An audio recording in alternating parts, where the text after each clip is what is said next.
Palabra el asambleísta John Vinuesa.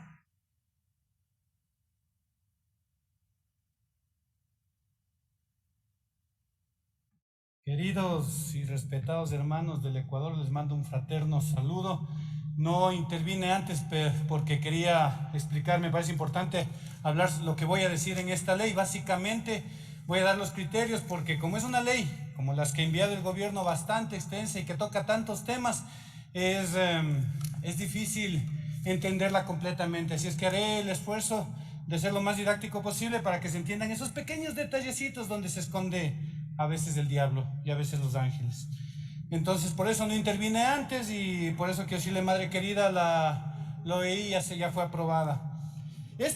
Hay una cosa que llama la atención en las leyes y es que los nombres no siempre corresponden a lo que está dentro, ¿no? Es una ley de inversiones del privado o es una desinversión del Estado. Se habla de delegaciones, pero no usemos eufemismos. Es la entrega de la administración de los bienes públicos, servicios y activos al manejo del privado durante más o menos 40 años. Y tal como está la ley, aun cuando parezca exagerado, se puede mandar a manos del privado el Colegio Mejía, la Universidad Central, el mismo Palacio de Carondelet, cualquier cosa, tal como está la ley. Por lo tanto, les sugiero que lo revisen. Sí, lo que le hace falta a esta ley, lo que le hace falta son límites y candados, algunos de los cuales se han puesto en la comisión, pero creo que faltan muchos más. Es importante estos límites y candados porque mañana el gobierno ya no va a ser este gobierno, va a ser otro y ahí no les gustará que esa ley esté sin límites ni candados. Esta ley da facilidades a los inversionistas, permiten entregar activos y servicios del Estado por delegación e inclusive mejora la transformación digital, me suena bien, pero esta ley es una ley de estas que construyen el país a retazos. No le encuentro dentro de un gran plan. Me parece que, por ejemplo, no trabaja sobre los mercados. Es una ley de inversión y no le orienta hacia crecer en cuanto al mercado. Nuestro mercado ecuatoriano es pequeño y por lo mismo, por más leyes buenas que tengamos, es difícil que vengan inversionistas que no puedan encontrar un mercado grande. Es ahí donde esta ley quizás debería ser enfocada a temas logísticos, que es donde podemos encontrar el gran mercado de la región. El artículo 5 habla de tiempos largos.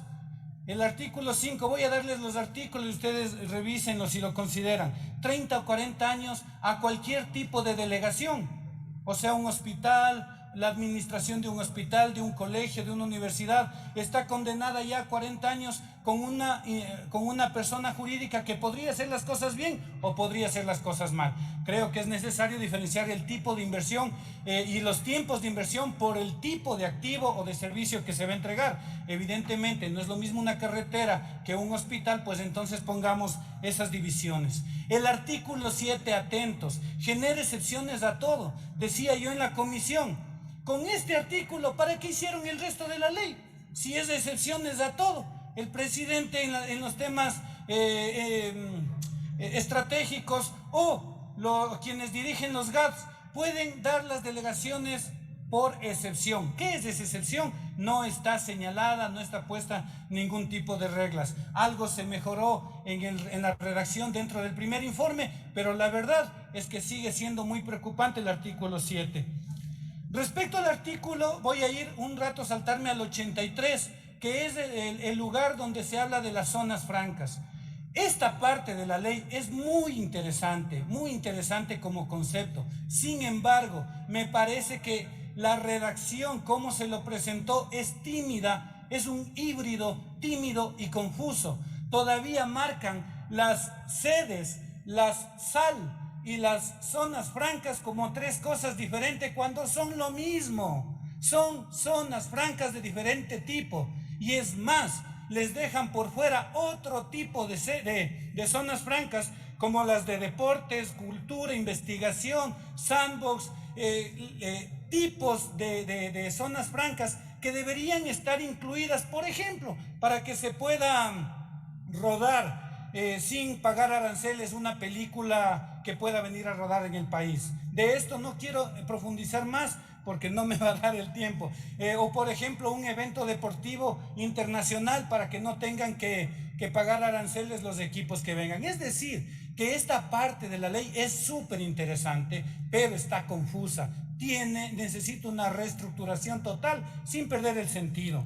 Y una cosa adicional en cuanto a las zonas francas, una gran preocupación de quienes escuché que presentaban, hacían sus exposiciones, decían, las zonas francas, y con una voz así decían, las zonas francas deberían estar en lugares donde hay infraestructura adecuada y suficiente.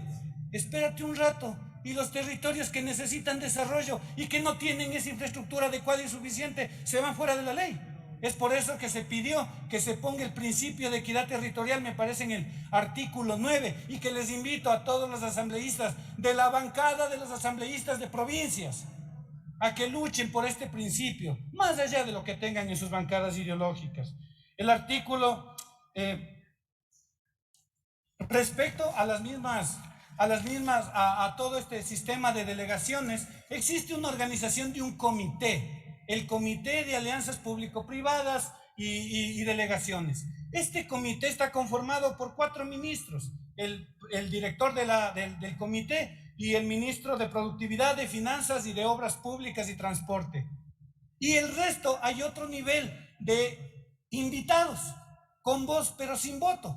Digo yo, si estamos trabajando en un plan país estructurado, coherente, sistemático, quien debería tener voz y voto debería ser el ministro del ramo del cual se está dando la delegación del servicio.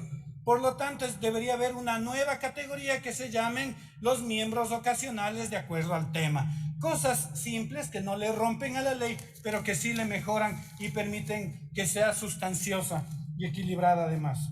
Hay otro tema, ese es el artículo 11. El artículo 8 habla del valor por dinero, en el cual hacen un cálculo de cómo funciona financieramente un servicio y dicen, si es que no es el resultado positivo, entonces vaya hacia el privado. Espérate un rato, ¿cuánto es el resultado positivo? ¿$1 más, $1 menos? Considero que se debería poner un porcentaje, un 30%, que siempre estos estados financieros siempre tendrán errores, y si es que en un 30% no demuestra una sustentabilidad financiera, pues que podría ir a una delegación. El artículo 9 habla de principios y entre estos el tema de las delegaciones. Las delegaciones están pensadas en que las manejen por un lado el gobierno central y por el otro lado los GATS, y no hay una conexión de servicios que están en un territorio para que sean escuchadas las personas del territorio, los miembros de las instituciones que van a ser delegadas dentro de este Comité Nacional. Y cuando hay una delegación desde lo local, no se conecta de ninguna manera con las políticas nacionales. Sí, o sea, hay un divorcio, como siempre ha habido, entre lo nacional y lo local. Y hay una cosa importantísima en esta ley, que hay que prestarle atención. Quien administra desde el Estado, los funcionarios que están en esa institución, no tienen ni voz ni voto para pensar si es que estas delegaciones se pueden o no se pueden hacer. Tienen que agachar la cabeza y lo que diga el gobierno.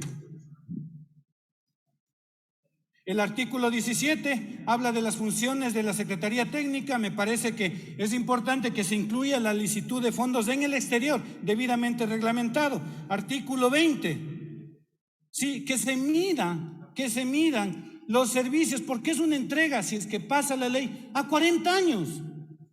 Sí, entonces que se mida con estándares nacionales el nivel de servicio.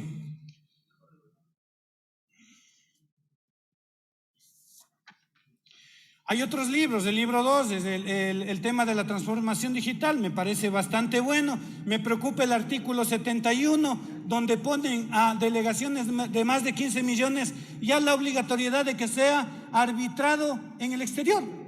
Ya perdimos cualquier tipo de soberanía. Tiene un minuto, señora asambleísta. Gracias, señora presidenta. Cualquier tipo de soberanía. Les ruego que estén atentos a estas reformas. Artículo 79 al 113 es todo lo que significa zonas francas.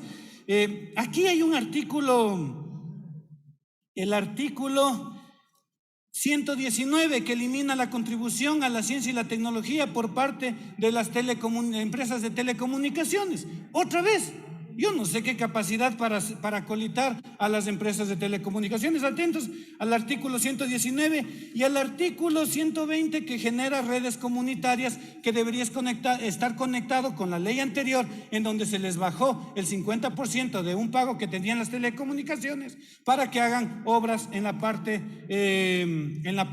rural. Y el artículo 122, que hablaban de las tierras de las camaroneras. Con esto termino, señora presidenta, aunque hay mucho más por decir. La entrega de tierras camaroneras concesionadas en venta, con un gran peligro de que haya asentamientos futuros en esas tierras ya vendidas, de que siga mermándose el manglar. Y sobre todo una cosa por la cual debería eliminarse este artículo de esta ley, que ya hay 3 proyectos de ley en camino, uno de los cuales fue archivado y 2 que están en proceso, que es donde se debería tratar este tipo de leyes. Me parece que el tema del mercado extrabursátil es un tema interesante, yo creo que debería ser apoyado. Básicamente rompe un monopolio. Esto estamos hablando del artículo 153, les invito a que lo revisen. Artículo 213, por suerte fue eliminado el tema de la Contraloría. Y el artículo, me parece que es el artículo 9, se me va de la cabeza, donde habla de la conformación de los fideicomisos para estas delegaciones, en donde yo pedí en la comisión específicamente que se ponga la prohibición de que el fideicomiso pueda enajenar los bienes del Estado, y hubo una amplia oposición diciendo que el fideicomiso no puede vender, pero es que hay que ponerlo expresamente en ese artículo en la ley. Si no, lean el artículo 195, donde en cambio se habla de las fiducias, en donde permite expresamente enajenar los bienes. Hay bastante más para contar en esta ley, pero con lo que les he comentado, creo que es unos buenos insumos para el segundo debate. Gracias, señora presidenta.